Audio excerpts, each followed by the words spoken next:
In the early hours of March 24, 1998, 23-year-old Amy Bradley, a vibrant and adventurous young woman, disappeared from the Royal Caribbean cruise ship Rhapsody of the Seas. While it was en route from Aruba to Curacao, her last confirmed sighting was around 5:30 a.m. On the cabin balcony, as reported by her family, Amy had boarded the ship in Port Elizabeth with her mother, father, and 2 brothers, all of whom were accounted for when the ship departed at 5:30 p.m. On March 22nd, the 4 had been enjoying a week-long cruise celebrating Amy S.'s recent graduation from the University of South Carolina, where she had studied marine science. On the morning of March 24th, Amy woke up early, made a couple of phone calls, and left the cabin to go out on the balcony, which was shared with their next-door neighbors, the Ferreiras. Mr. Ferreira would later tell investigators that he and his wife awoke around 5:30 a.m. to what sounded like screams in the middle of the night. He described them as blood-curdling screams. When they stepped out onto their own balcony, they saw Amy standing on the railing and hanging on for dear life.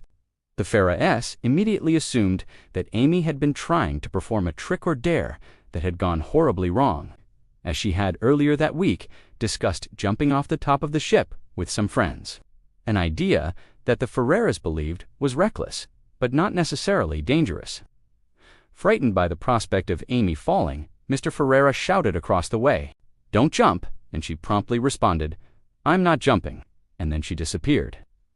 Startled by her sudden disappearance, Mr. Ferreira rushed back inside the cabin and alerted the couple next door to come and look over the railing. But Amy was nowhere to be seen. When the Ferreiras returned to their cabin moments later to call the ship's operator, they noticed something peculiar.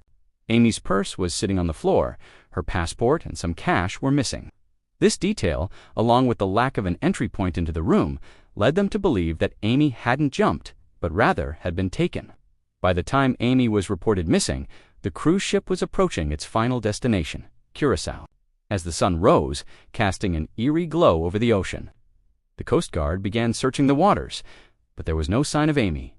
To this day, it remains unclear why Amy was specifically targeted, if she put up a struggle, and why her abductor or abductors chose to leave her behind once the ship docked at 7 a.m.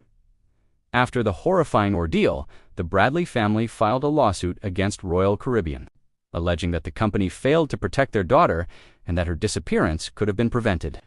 They claimed that Amy had previously reported unwanted advances by a member of the ship's crew, and that when she mentioned the incident to the assistant cruise director, Lisa Clark, Clark told her to get over it and get on with her vacation. In response, Royal Caribbean maintained that Amy's disappearance was unprecedented